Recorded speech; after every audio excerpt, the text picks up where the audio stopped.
আসসালামু আলাইকুম। সবাই কেমন আছেন? আশা করছি সবাই খুবই ভালো আছেন। আমরাও আলহামদুলিল্লাহ আপনাদের সবারটা অনেক ভালো আছি। তো অনেক দিন পর আবারও শ্বশুরবাড়ি ফরিদপুরে যাচ্ছি। তো সকাল সকালই রওনা দিয়েছি। তো আমরা অলরেডি বাসে উঠে পড়েছি, আর বাস অলরেডি ছেড়েও দিয়েছে।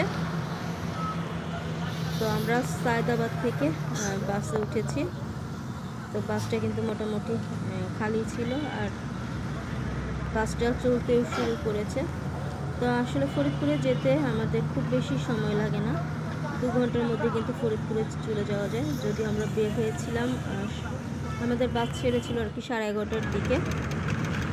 তো এই যে চলে এসেছি আমরা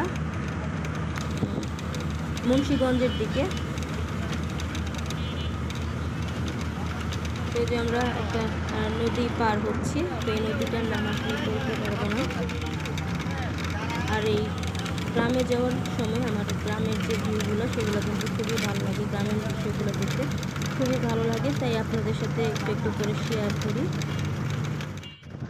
তো এই যে আমরা অলরেডি মুন্সিগঞ্জ পার হয়ে এখন চলে এসেছি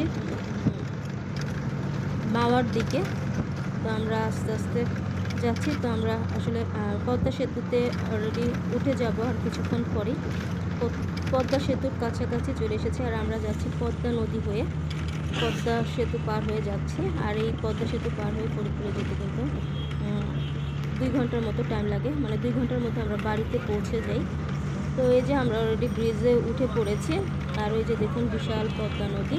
আর পদ্মা নদীর মাঝে মাঝে কিন্তু বিশাল আকারের চর পড়েছে, আর এই চরগুলো কিন্তু একদমই পাকাপোক্ত যে চর সেটাই। তো ওই যে দেখুন ওই কিছুটা দূরে দেখা যাচ্ছে সবুজ রঙের একটা চর। তো ওখানে কিন্তু অনেক ঘাস হয়েছে, ঘাস দিয়ে ভরা।